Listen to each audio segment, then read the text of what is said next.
Hello and welcome everyone. Today we're doing a craft room cleanup.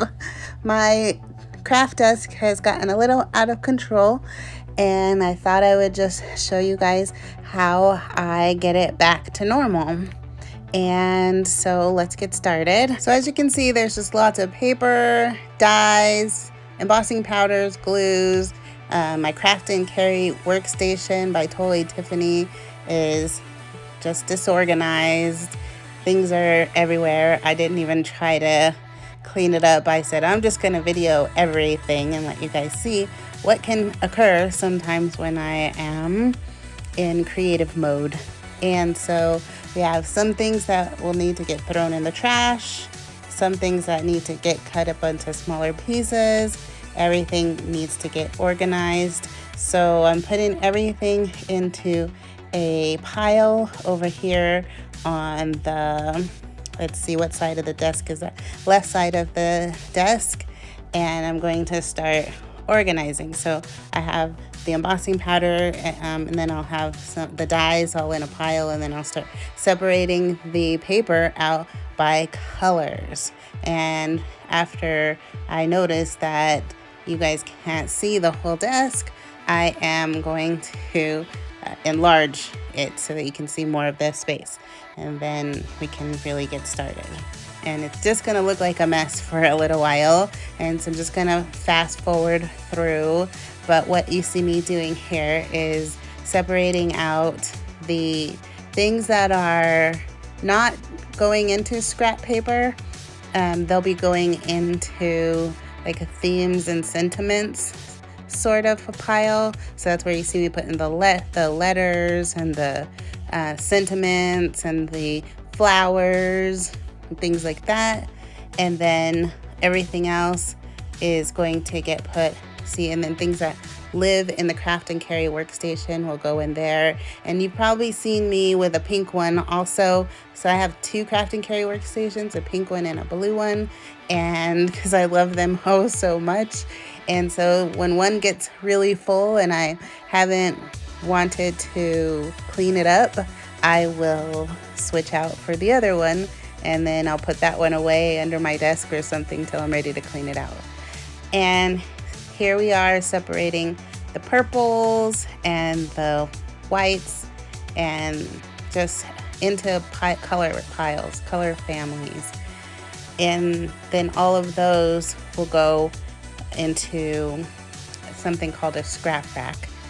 And then things that are, I'll just show you guys where everything goes. So first thing you want to do, or I will be doing, is separating everything out by color family. And while that's happening, I just want to apologize for not putting out my video on Friday with the finishing school projects, because I didn't have a voice and I couldn't really talk. And actually I made this video last week also, but once again, I didn't have a voice and couldn't do anything to speak to tell you guys what was going on. So I had to postpone everything, but the video is made and will be up and ready to go. I may put it up early and then do another one on Friday. I'm not sure yet, but be rest assured there will be something there on Friday. And this has nothing to do with Anna Griffin or Craft Room Cleanup or anything like that. But did any of you guys order the Crafter's Companion today's special? And if you did you order it because you wanted the classes, or did you order it because you wanted the markers and the classes? I've just been seeing so much drama about the whole situation, and I did not order them because I think I completely understood in the beginning that the classes would be available to everyone, but it looks like some people didn't and are a little unhappy that they ordered and then everyone's gonna get the classes for free.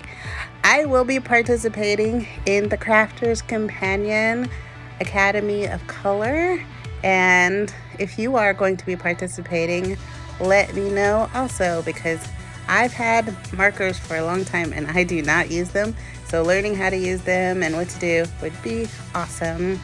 And so that's just a little side note I got about. I just was wondering, do you guys buy other products other than Anna Griffin's, or do you just really, are you mostly Anna Griffin fans? I mean, honestly, looking at this pile of papers and things like that, you would think I don't hardly do any Anna Griffin stuff. You're like probably looking at some of these items and you're like, what is that? Where did those dyes come from? And so I have stuff from all kinds of brands, and not just Anna Griffin, but I think I fell in love with Anna Griffin. That's why mostly that's what you see in my videos. So when I have a piece that I've cut something out of, I do cut them down into something that's either a square or a rectangle. I do keep a little bit of shapes that are maybe triangular or something, like a corner. I try not to, but if I don't have a lot of that paper, I will cut it down to something a little bit more manageable, but not get rid of it, and try to keep it where I have like a little bit of it. So right here, what I'm doing is I'm grabbing things that aren't paper necessarily. So that's a finished card and a card base and the thing to the foiling, a foiling plate, and some stencils. And so I'm just going to go ahead and put those where they go. If you want to see where I put those things, I'll probably be showing you guys in a later video anyway. But for right now, I'm just going to show you mostly where I put my scraps of paper. So I have this, it's called a Scrap Master. It's from Totally Tiffany. It has lots of pockets, different sizes. So you can, what I'm going to do is sort my scraps into the different sizes. And then you also can hold your 12 by 12 paper in the center of it, because it's like a folder. And as you can see, it has a tab on it that tells you what it is. So these are all white papers, and those other ones were all my Anna Griffin cream papers. So I have those in different places, because when you put a white on top of an Anna Griffin cream, it clashes, doesn't always look very good. Well, never looks very good. And so I keep them separate for when I'm doing something else. And I love these Scrap Masters. You get 5 in a pack, and I keep them in my IKEA Calyx unit. And then I can find any color scrap that I'm looking for at the time. And then if it starts to get overloaded with scraps, I can just say, okay, let's clean this out a bit. Maybe, make something out of some of the stuff, which is what I'm planning on trying to do here in the near future. And we'll see if it works out. I'll make a video out of it where I just take some of the scraps out of this thing and make cards out of the scraps. And the pile you see on the right side is where I am just like, if I put it in the pile but it actually doesn't go there, I move it. Like that is a die cut piece, it's not a scrap. I'm not going to be cutting it out. I'm going to leave it in its entirety, and I'm going to use it on a card that way. So I move it into a different pile so it doesn't go in the scrap pile. Only scraps of paper go in the scrap rack, in the scrap pile. And you could just see how, once you get them all sorted into place, how easy it is to put them away. And so the piles of paper just it like takes less than 5 minutes to put all of these things away, versus before, I might stuff it all somewhere, but then I couldn't find what I was looking for, or I'd miss something, and I'd be like, later, oh my gosh, I did have that piece of blue scrap that I could have used. I didn't have to cut up a whole brand new piece of paper.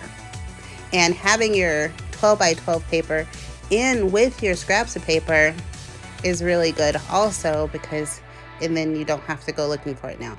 All of my paper that is got patterns on it is somewhere else, but if it's just a a blank piece of paper, or like a solid color paper, it does go in the 12 by 12 scrap rack or scrap master.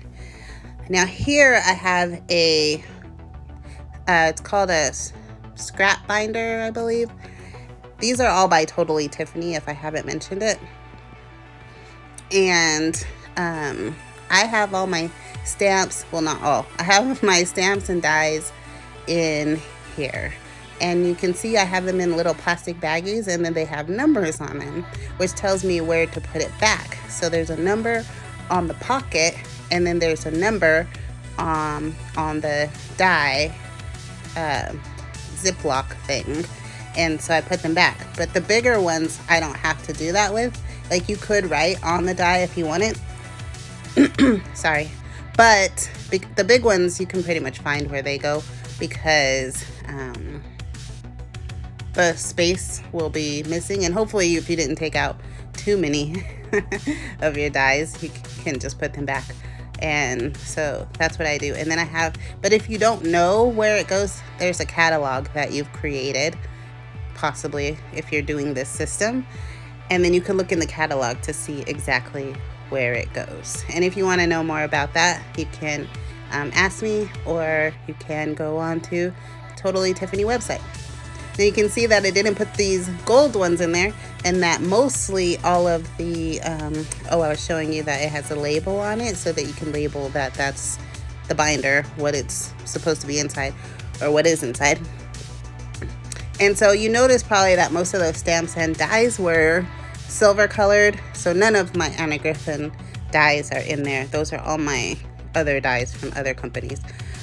But these dies go here, and this is the Treasury by Anna Griffin. And so I'm putting those back in that binder, which I absolutely love. I should definitely use it more than I do and get my money's worth out of it. Actually, sometimes when I think about it, I'm like, I need to get my money's worth out of it, but I got it for free. So, and then this is where I actually keep all of my Anna Griffin dies, which are in these pockets. And they have numbers on them, and then they go into a drawer unit by IKEA, and I can show you guys that later. I did show it to you guys in my calyx video, where I modified my calyx. If you've never seen it, then you might not know what I'm talking about, but I did show the die storage in there, and I can show it to you guys again if you like. So here's where I separate, once again, everything out into color families, or into sentiments, or into flowers. So you can have your things separated by colors, by theme, by sentiment, by calendar year, and things like that. And so that's how I separate it. So this is my binder that is for things that are green and blue. I think I called it GBIV, which is green, blue, indigo, violet. So when I separated everything into color families, anything that's any of those colors I just mentioned will go in here. And then if I don't have a pocket in here, I have a place for, I keep empty pockets, and you'll see me grab an empty pocket and put these in there. So you just get another pocket when you don't have any more pockets, and you stick them in there and you keep on going. So that one's super simple and easy, and you can just see how easy it is then once again to put everything away.